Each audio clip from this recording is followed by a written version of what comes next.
Hi all, how are you? Hope you're doing well. Yet another lockdown is on the around the corner, and we are thinking about how to manage our work and same time have a financial balance and manage our relationship. More than the monetary equations, the biological needs have changed drastically, and hence the science of relationship as well, because all the people are staying at home all the time. So the life that we have been living earlier was very different, and we had limited time to interact, but now it is other way around. We are all together, even if it is work from home. You need to manage it with your families, right? So this vlog is going to sneak at the changing signs of relationship, especially people staying at home and the kind of care that is required for the elderly and the younger ones. We need to be aware of the fact that there are a few chemicals that could induce or that could take away happiness from us. And this certainly impacts our long term well being, not only just in ourselves, but also the people in our home. So let's see about a chemical that is a reason for inducing happiness in our mental state. Oxytocin, or the love hormone, is something emotionally comforting. This hormone is secreted when you feel the touch of a loved one. It could be your spouse, it could be your children, it could be your parents. You could help increase their oxytocin level with just a hug or a cuddle or just holding their hands. And this oxytocin will bring in happiness. Uh, really? Yes, it is. It is a magical chemical and it is called love hormone, not for nothing. It can bring in happiness with a pure touch. One of our biological needs is touch. Though we talk about social distancing outside, in our family, we need to comfort our family members by our touch. Love is transmitted by touch. Whether we agree it or not, this is the truth. Dopamine is another chemical that is associated with our happiness, and each one of us unconsciously or semi consciously try to increase our dopamine levels to keep ourselves happy. So, how do we increase our dopamine? By increasing the way we do our things.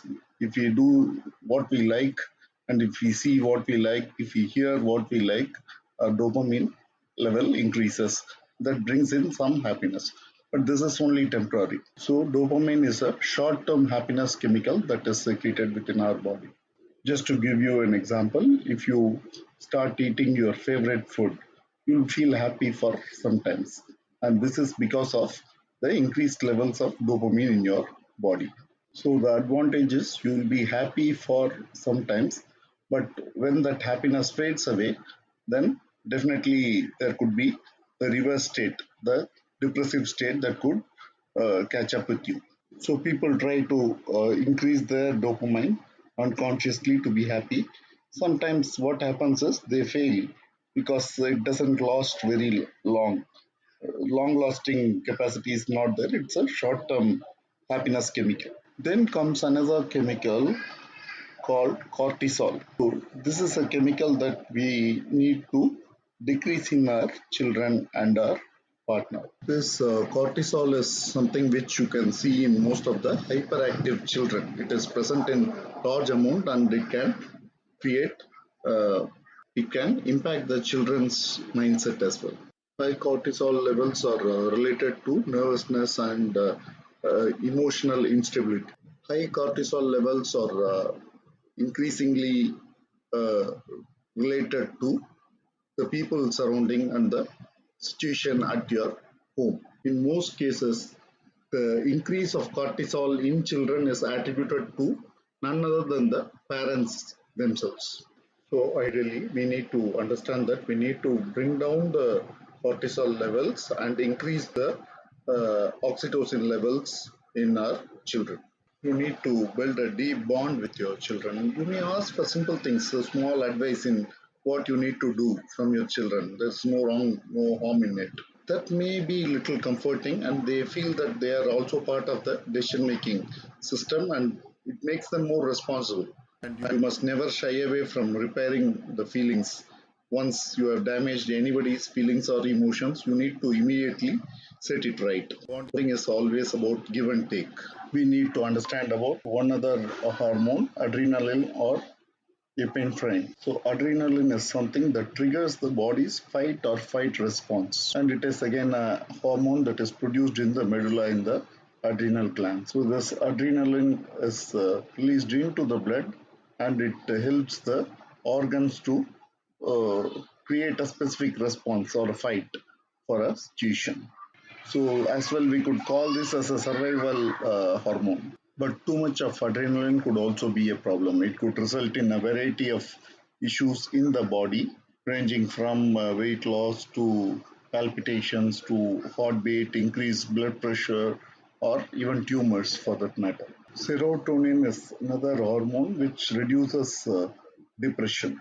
Testosterone is another hormone which helps to refresh, and it rejuvenates the body and aids in the growth of muscles. Insulin and thyroid hormones help to regulate the blood glucose levels and aid in metabolism. Endorphins are another hormones which are related to happiness, and they can help reduce the pain, physical pain or symptoms of injury because of the chemical properties that is used for pain relief.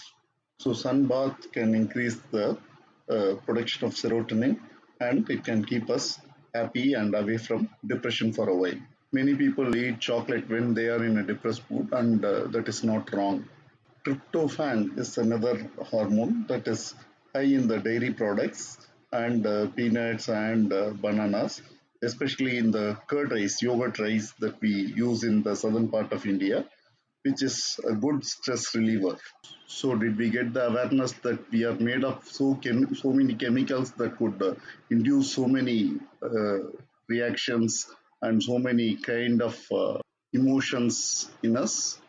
Yes, we need to understand this, and we need to be in control of these chemicals and hormones that secrete within our body to be happy and make others happy as well. I hope you enjoyed this account on the science of relationships. Hope to see you with yet another blog in the future. Till then, take care, be happy. Bye.